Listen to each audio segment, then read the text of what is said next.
Aquele está na 10ª, aquele outro foi traduzido, eu não tenho a menor preocupação com isso. Eu acho que isso é uma preocupação dos editores.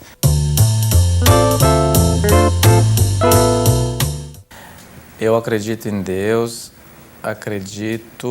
peço coisas para Ele, converso, dialogo, procuro meditar e acho que eu não sei bem quem é Ele, não é?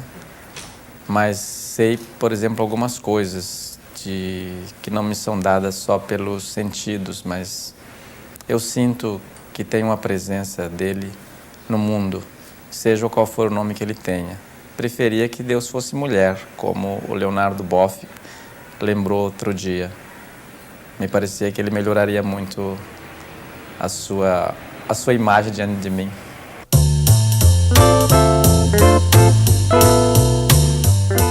Qual é a missão do escritor e tal?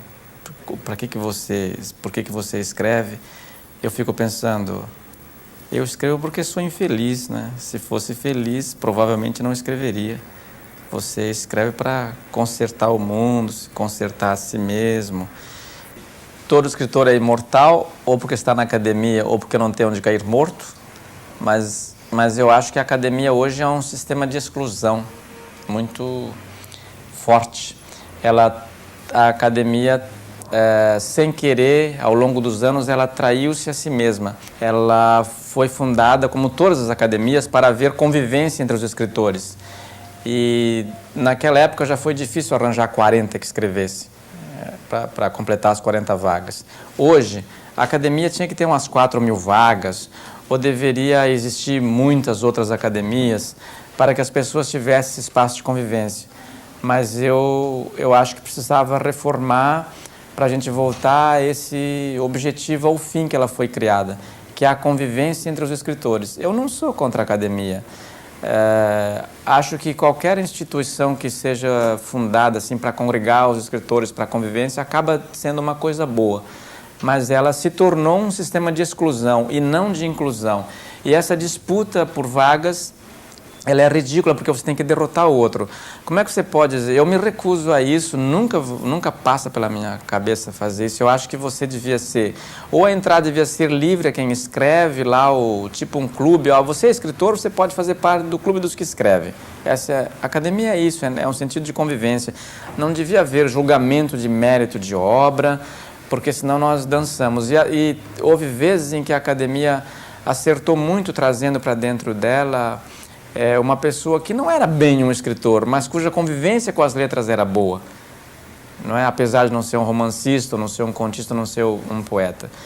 E acho que nós teríamos que recuperar isso, de fazer dela uma casa do escritor. E evidentemente que eu estranho muito o que a academia tenha ficado em silêncio quando os escritores foram perseguidos. Acho que faltou essa voz em defesa da liberdade, que ela devia voltar a ser isso.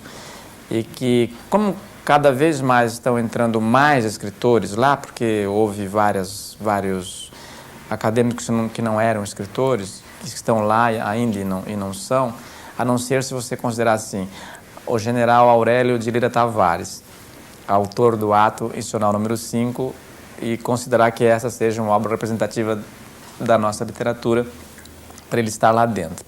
É evidente que não é assim. Mas cada vez tem mais escritores lá e eu confio que eles haverão de mudar e fazer daquilo realmente uma casa do escritor.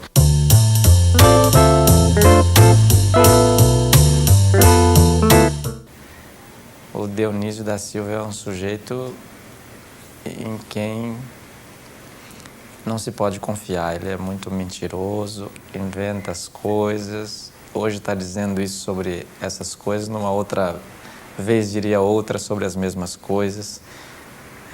O nome dele é Legião, é uma verdadeira corporação e é uma luta manter uma unidade. Eu me lembro de uma passagem que se pergunta se um escritor está numa plateia. Vamos supor que perguntasse, né? Está aí o Dionísio da Silva? Ou quem é Dionísio da Silva? Daí alguém levanta e diz, sou eu, porque alguém tinha que sê-lo. Alguém tinha que ser este, não é? E eu acho que isso não é assim uma vaidade. Eu acho que não só eu, mas todos os escritores brasileiros, eles tinham que existir.